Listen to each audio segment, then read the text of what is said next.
So, again, we're gonna be dealing with convex on concave, so that if you have a limitation in radial deviation, you're gonna glide the wrist. Think of gliding the proximal row of carpals towards the radial side, okay? Mm-hmm. So, you need to stabilize on the ulnar side, okay? I said toward the radial, toward the ulnar side. And your web space is going to be just distal to the radial styloid, okay? And you take her close to the end of her range and do a little bit of a distraction. That's that mini distraction, just to break the surface tension of the joint, and glide the proximal row towards the ulnar side to increase radial deviation. And then take her to her new range and a little bit of a distraction, and again, and think about you're either gliding in grade 3 or really at the end range, grade 4. Okay? So that's to ulnar glide or medial glide to increase radial deviation. And if you need to increase ulnar deviation, you're gonna just switch your hands so that your mobilizing hand is at the ulnar proximal row of carpals. Your stabilizing hand is on the radius, a little bit of a distraction, and glide towards the radial side to increase ulnar deviation. Take it to a new range, glide to increase ulnar deviation, okay? So it's the same idea, okay? So if we're moving from the carpals, we did the carpal mobilization. We're moving on to carpometacarpal, okay? So carpometacarpal, we're talking about the distal row of carpals mobilize, the metacarpals mobilizing on the distal row of carpals, okay?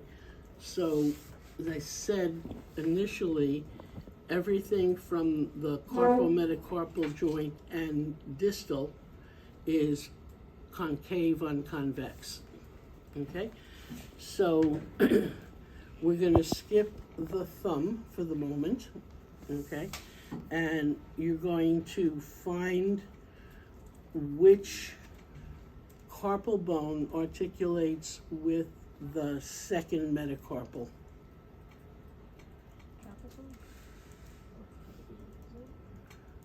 The what? The capitate? It's the trapezoid. Okay.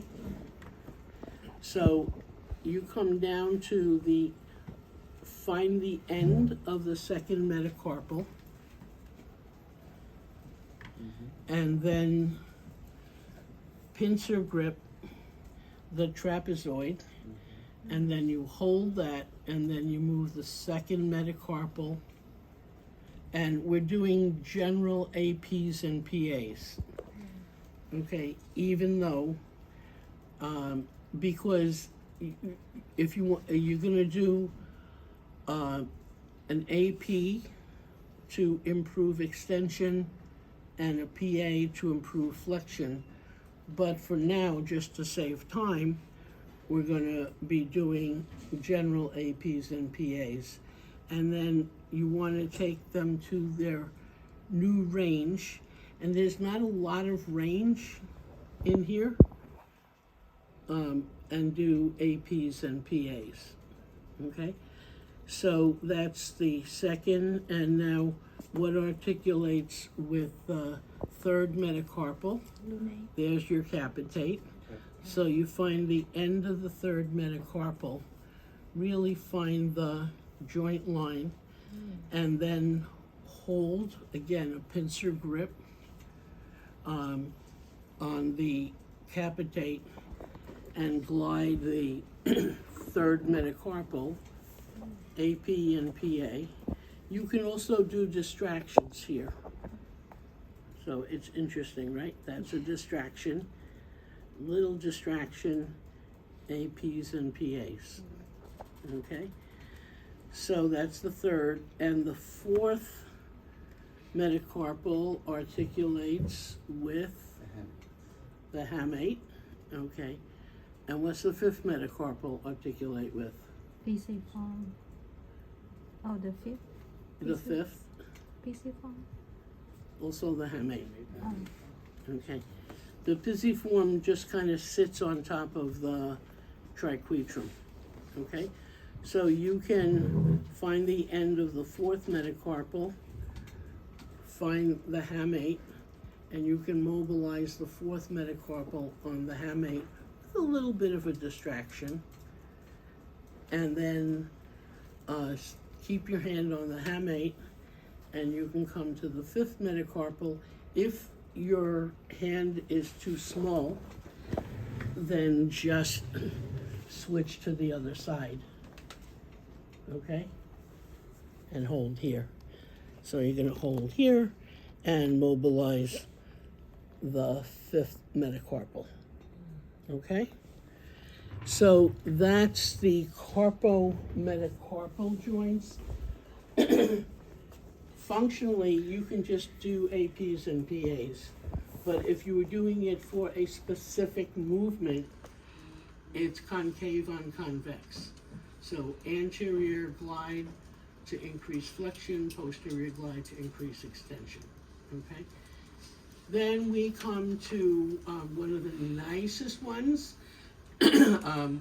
which is, the fancy name is horizontal AB and AD duction.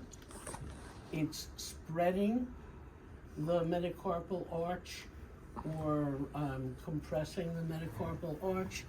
And so this is what the people in manicures do. Okay, so you can put your hand, your two fingers, in the center of the palm, and just you push up with the middle two and come around. So that's a general, and this would be horizontal adduction, or spread the metacarpal arch, horizontal abduction, AD, AB, okay? You can also do other way of intermetacarpals is hold the last three and just move the second on the third, just generals, AP and PA, and then hold the second and third, move the third on the fourth. And what color would you like? And then hold the fourth and the fifth, and then just hold the three, and then move the fifth, okay? So that's horizontal adduction, abduction, and intermetacarpal movements, generally AP and PA. Okay, so here come the thumb.